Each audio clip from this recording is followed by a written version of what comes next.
Hey guys, what's up? It's me, Joshua Russell, once again. Welcome back to my channel. I hope y'all doing well. I hope y'all having an awesome day today. And right now I'm going to be doing another video.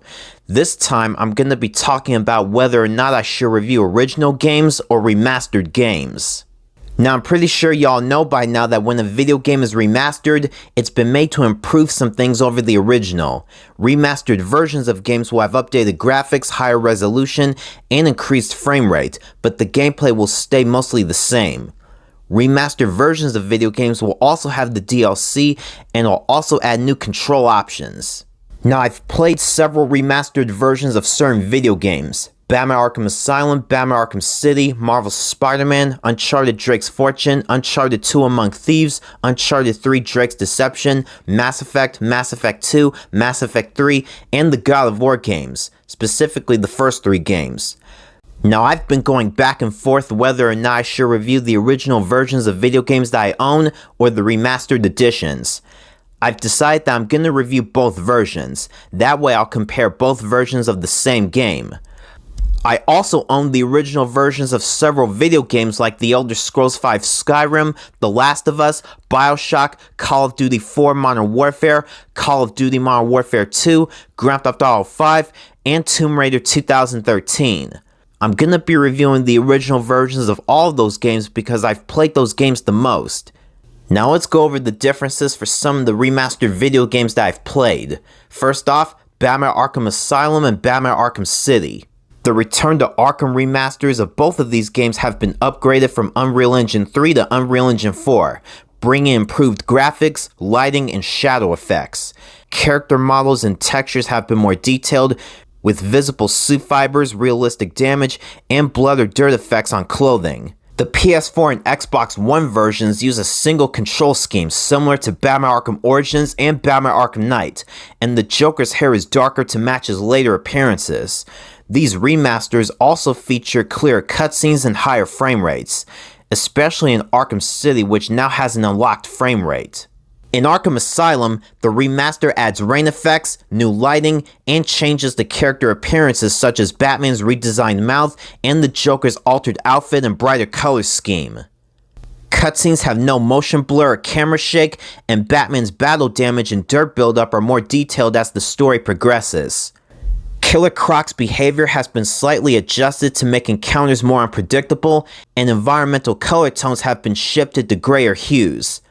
Other differences include the visual changes in Detective Mode, the Titan effects on Poison Ivy's arena, and the details on Scarecrow's mask. Additionally, the Joker is now playable on both PlayStation and Xbox, unlike the original PlayStation exclusive version.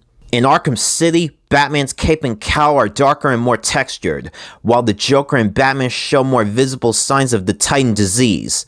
All DLC costumes are available from the start, and the Penguin's character model has been slightly redesigned. The environmental lighting and reflections are more dynamic, and certain visual details like Catwoman's suit, Talia al Ghul's black hair, and Two-Face's more exposed scarring add to the realism.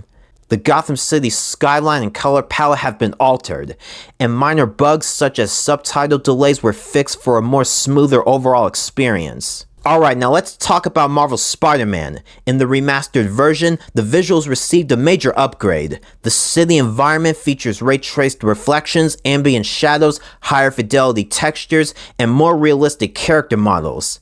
It also introduced a new character model for Peter Parker, replacing John Bumniak's face with Ben Jordan to better match Yuri Lowenthal's voice acting. And I know a lot of people were pissed off about it, but for me, it didn't bother me too much. I still preferred the original character model for Peter Parker in the 2018 game, but the 2020 version kinda grew on me. From a technical standpoint, the remastered version offers performance and fidelity modes, and significantly shorter loading times thanks to the PlayStation 5's SSD and hardware. Marvel's Spider-Man Remastered has all of the suits from the 2018 game. It also has the City That Never Sleeps DLC, new photo mode features, and support for PS5 features like 3D audio and the DualSense's haptics and adaptive triggers. While the core story, mission structure, and open world design remain the same as the original, the remastered version presents the experience in a more polished and smoother way. Next up, we have Uncharted, the Nathan Drake collection. In the Remastered collection, all 3 games run at 1080p resolution and target 60 frames per second. The visuals have been significantly enhanced. Higher resolution textures, improved lighting and shaders, updated character models, and environmental geometry. The control schemes and gameplay mechanics have been tweaked and unified across the trilogy. For example, the aim assist and grenade controls in the first game were adjusted to match the later titles, and button layouts were made consistent across all 3. Certain PS3 specific features such as motion controls in the first game were removed.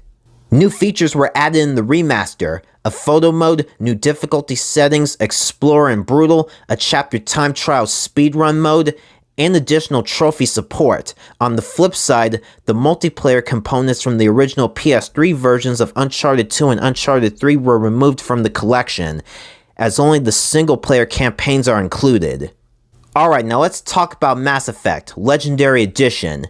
In the first game, the original version featured more traditional RPG shooting mechanics with wider reticle bloom and class-based weapon restrictions. In the remastered version, these mechanics are rebalanced.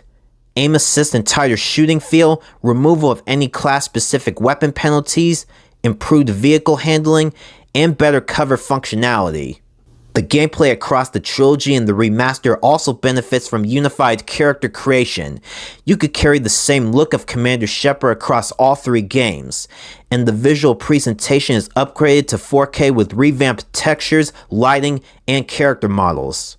Story-wise and in terms of content, the core narratives haven't changed.